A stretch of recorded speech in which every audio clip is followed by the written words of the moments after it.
What's up YouTube, JamieTheKid00 here, coming to you with my first video from my new dorm in Newport University in Wales. I've been settled in moving for about a week now, and I've finally got around to unpacking all my Yu-Gi-Oh stuff, and I've got another decked profile for you. This is one I did before in the old ban list, about 6 months ago, and I finally revamped it to kind of be up to scratch after I traded half of it off and had to reorder it. But yeah, here we go with what is going to be my September ban list Worm deck. So first up we have 2 Worm Kings and a Worm Queen. These cards are essential for using with W Nebula Meteorite if you know your Worm decks. They can all be summoned with 1 tribute against Worm cards, so it makes them an essential for this deck. Also, King being really useful because you can 1-for-1 with it, like with Descendant. Next up we have 3 Worm X. This is the kind of main card that you want to search out for your 4-star stables. And this guy is going to be helping you ditch Worm Jagen to the grave, to bring him back, and set him on the field. This gives you a really easy bounce card that is really useful against your opponent's stronger monsters, especially with the Xyzs kicking around as well. So this is going to be really useful. Also gets around Roach really well. So yeah, those. I'm having to keep my voice down because I now have roommates, so I don't want to wake anyone up or just annoy anyone with my talking to myself. Next up I run 3 Worm Carteros. This is essentially your searcher for the deck, and it is a flip, so even if it's flipped and not battled, you're still going to get your searcher, rather than needing something like Giant Rat to be battled. Next we have the one-offs, so I have 1 Worm Lynx, 1 Worm Apocalypse, and 1 Worm Jet Eclipse. Originally I ran this without the Jet Eclipse, but I found that 7 worms was more consistent, comboed with Future Fusion, and gave me a lot more big plays into Worm Zero. Lynx, of course, is in there for draw power, Apocalypse for destruction, and Jet Eclipse for stall. It's not very good stall, but it's a stall and it's a worm. What more could I want? And because this deck is 99% Reptile, I run 2 Evil Dragon Anantes. It's destroying 1 card per turn, and it's also a pretty strong beater in late game. Especially comboed with Future Fusion, this can really win you the game. And the final 2 cards that I run for the monster lineup are 2 Gen X Ally Birdman.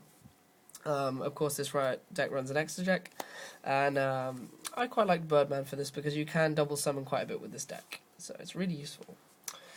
Next up, I run, for my spell lineup, I run 1 Future Fusion for use with Worm Zero for getting lots of worms into the grave, thinning the deck out really well.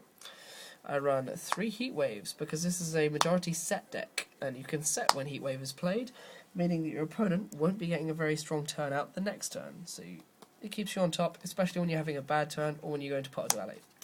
Coupling with that, I run 3 Pot of Duality because again, this is a deck that doesn't special summon as much. Where's my other Pot of Duality? Oh, there. Yeah, 3 Pot of Duality.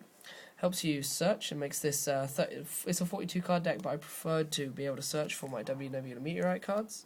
So it's a really helpful digger. Next up I run 1 Smashing Ground for getting over the stronger things like Christia that I can't bounce. I run 1 Mind Control because I can bounce stuff back using my Birdman, also use this with the Birdman to tune, so this will be really useful. I run 1 Heavy Storm because Heavy Storm's not banned anymore. 1 Book of Moon, 1 Dark Hole, and 1 Monster Reborn. That's it for the spell line. Onto the traps. I run 3 of the obligatory W Nebula Meteorite, which is the card which made this deck strong in the first place. Really useful. And it's also great in this format because it's chainable. Another chainable trap is Offerings to the Snake Deity, which I run 3 of as well. Really useful, especially because your target doesn't have to be face up, and if your opponent flips the target, this fizzles. You don't lose your tribute, so it's really useful. Again, my one-off is Safe Zone and Threatening Roar. Threatening Roar because it's a chainable anti-battle card, which is, in my opinion, better than Mirror Force at the moment.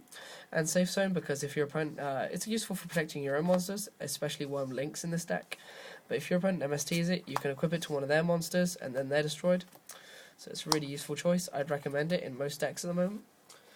And then next up I run the obligatory 2 Solemn Warnings and 1 Solemn Judgment, sorry. Can only have 1. looking at this deck that I've completely forgotten to put in, I would also run Honest, because this deck has a lot of trouble with battle. But I couldn't find Honest at the time of filming this, so add an Honest into this, and you've got your deck. And probably a Starlight Road, looking at the amount of traps. But yeah, that's been the main deck. Onto my extra. Synchro-wise, I run 1 level 5 in the form of Allo Justice Catastor. I run 1 Gaia Knight and 1 Brionac for my level 6s. I run 2 Genex Ally Triforce, because they tie in really well with Birdman, and also because they have an effect with lights, they tie in really well with the worms. And I also run a Black Rose Dragon. Level 8s, I run Stardust and Scrap, because I'm not going to get into these this often, but they're useful to have around. Sorry for bumping the phone there. I don't run any level 9s, but level 10 that I run is Allo Justice Decisive Armor.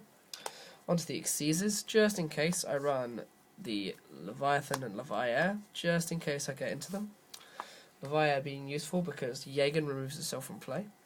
And for my level 4s, which I'm going to get into a fair amount, I run Steel Swarm Roach and Utopia. Utopia for protection, Roach for stalling out my opponent. Well, not stalling out, but stopping my opponent making big plays. And the final obligatory cards for this deck are 2 Worm Zeros. Really useful card with Future Fusion. I ran 2 just in case anything comes up, and I had an extra space in the extra deck. But yeah, guys, that has been my Worm deck. Thanks very much for watching. Let me know what you think, and I will see you in the comment box below. This has been Jamie the Kid. Peace out.